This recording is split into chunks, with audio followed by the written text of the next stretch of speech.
How's it going, filmmakers? Good to have you all here. Today's video is a tutorial on how to create the ARRI style or ARRI look. I'll be going through how to record it and how to actually color grade it. But first, if you're interested in filmmaking, becoming a better filmmaker, click the subscribe button and hit the notification bell in order to be notified when I next upload. Let's get into it. Okay, so first off is how do I actually record this? I found two ways to almost ensure that the image quality coming out of the camera is the best it can be. The ARRI look, you're not going to get the ARRI look without an ARRI camera, but if you just try and get the best quality out of your camera that you possibly can, then you're half the way there without spending half the price. In this case, a fucking 60th of the price. I'm shooting this on the Sony a6400 in a controlled environment. Controlled environment means I have complete control over the lighting. This is important because I don't want to push the dynamic range of my camera too much. Now, if you're new to filmmaking, histograms are great to learn and they're really reliable. And if you don't understand them, they're much simpler than you could possibly imagine. It's pretty much this side is the dark and this side is the light, pretty much, and it's light levels between those. Simple. So what you want is like a nice taper to it. You don't want things to be too dark and flat, but you also don't want things peaking. That's why it's important to be in a controlled environment so that you're not pushing either of those extremes. That way, you're not losing any quality whatsoever and everything looks great. The second best way to actually shoot, and how I shot yesterday's video, was actually at golden hour.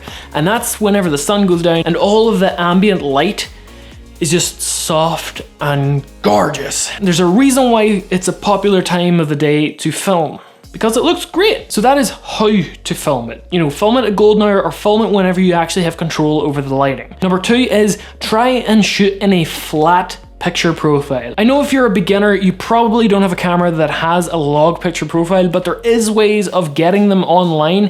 Cine style, I think that there's one. I used to use that. It worked okay, it was a little bit muddy in the shadows, but it's a starting point, and that is what we're looking for. We're just looking to test ourselves and play about with these new things. If it doesn't work, it doesn't work. So that's tip number two. Shoot in a log or flat picture profile, or shoot as flat as you can. So that's it for the filming. Just to recap really quick. Number one, shoot in a controlled environment or at golden hour. Just make sure your histogram isn't at one extreme or the other. Make sure you can get as much quality out of the camera as possible. And tip number two is shoot as flat as possible so that you can actually play around as much as you can in the editing software, which is what we're about to get into. So for the next segment, it's going to be all screen capture. I know we'll probably cut back to me because I'm so beautiful.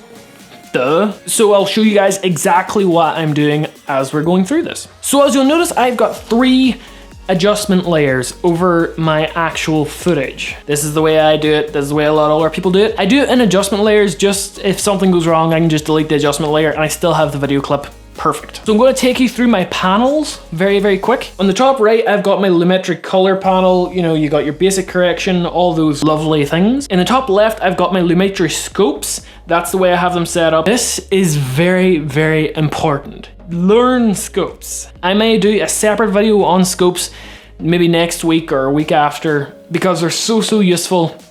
Especially me as someone who doesn't have £1,000 to spend on a monitor that is actually color accurate. They're telling you the guaranteed readings of what those colors actually are. This is helpful because color profiles and stuff change from monitor to monitor. On a Mac, it may look warmer. On your phone, it may look colder.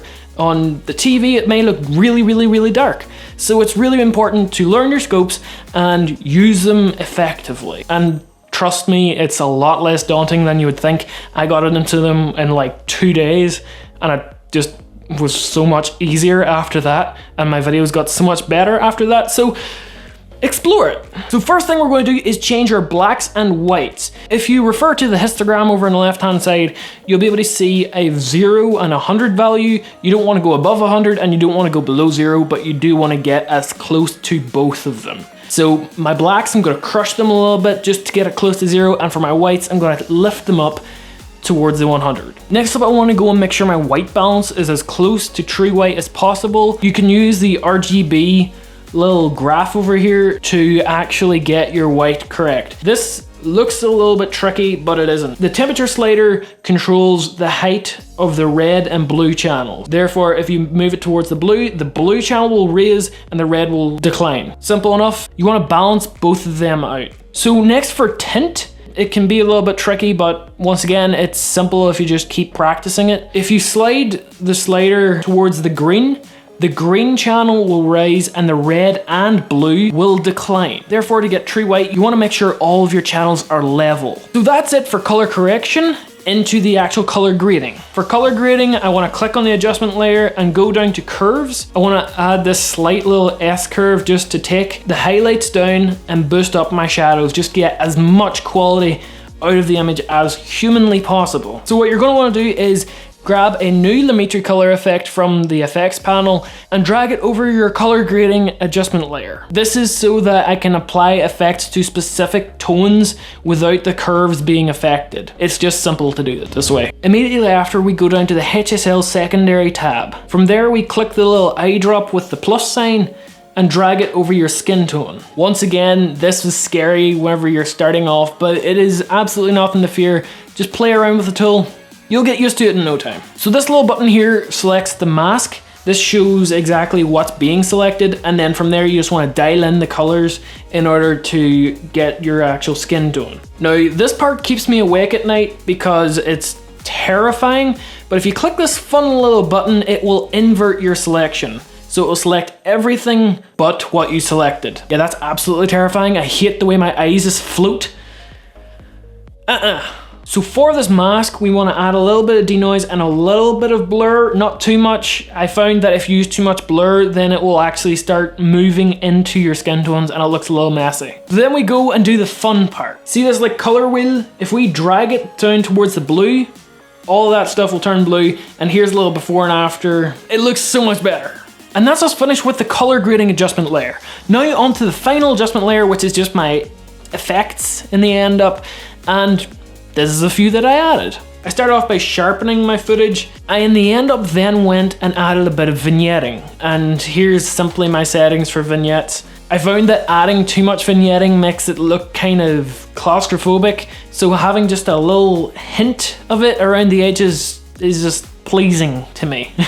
I added an amount of 5 faded film to it just to bring all of the layers sort of together, just to soften it a wee touch, but that's just my own personal preference. So that's it before, and then with the color correction, with the color grade, and finally with my effects.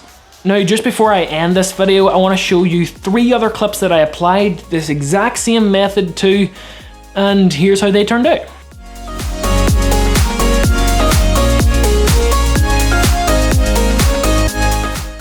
Thank you all so much for watching. If you did enjoy in any sort of way, please do hit the subscribe button, ring that bell, hit the share button if you've got any friends out there that could use this sort of knowledge, and thank you all for just being here. Go create.